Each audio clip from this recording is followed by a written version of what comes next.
everyone. I'm very sorry that I'm not able to be with you today on this very important occasion, as I have been just about every year, but I'm traveling and I wasn't able to get out of it. But I want you to know that my heart and my spirit and my conscience are with you, and particularly with the people at Camp Liberty. And I hesitate to call it Camp Liberty because the last thing it really is a camp about liberty.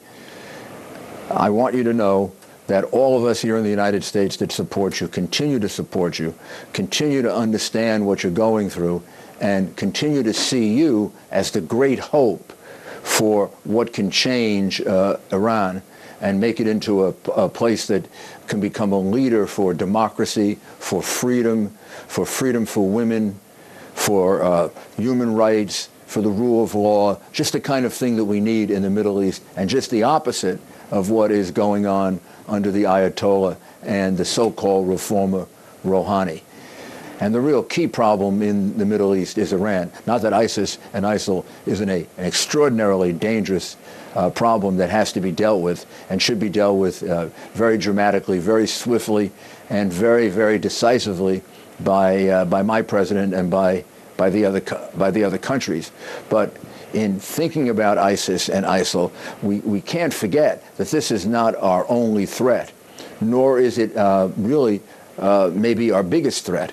The biggest threat to peace in the Middle East, the biggest threat to peace in the world, is the regime in Iran. Now, they are behind much of this. They are behind a great deal of the turmoil and the difficulties and the tremendous conflicts that are being created between Sunni and Shia, between other sectarian groups. It's your organization that on several occasions discovered them lying and cheating in the past.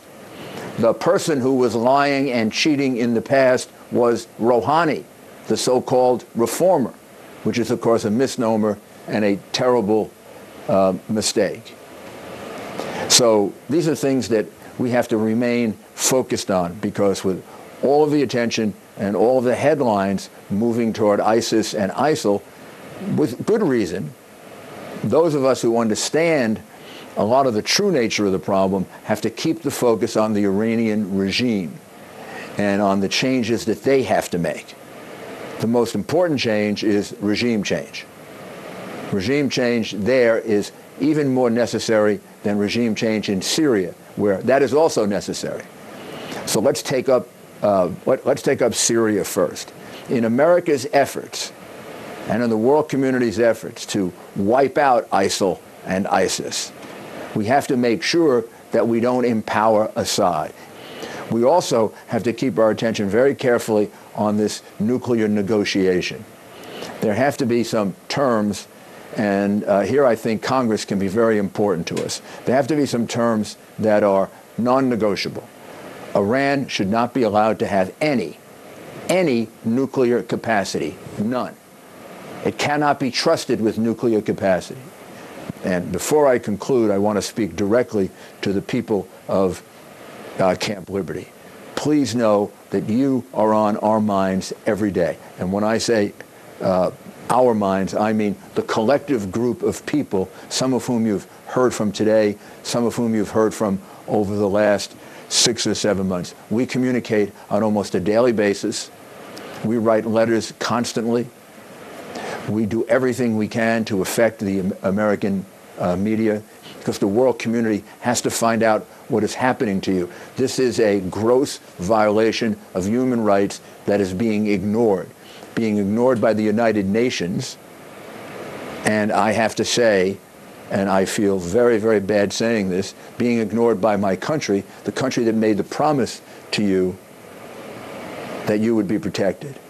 But those of us who stand together and work together, as I said, almost on a daily basis, are committed to making certain that we do everything we can to protect you. And the reason we do that is, first of all, out of humanitarian concern.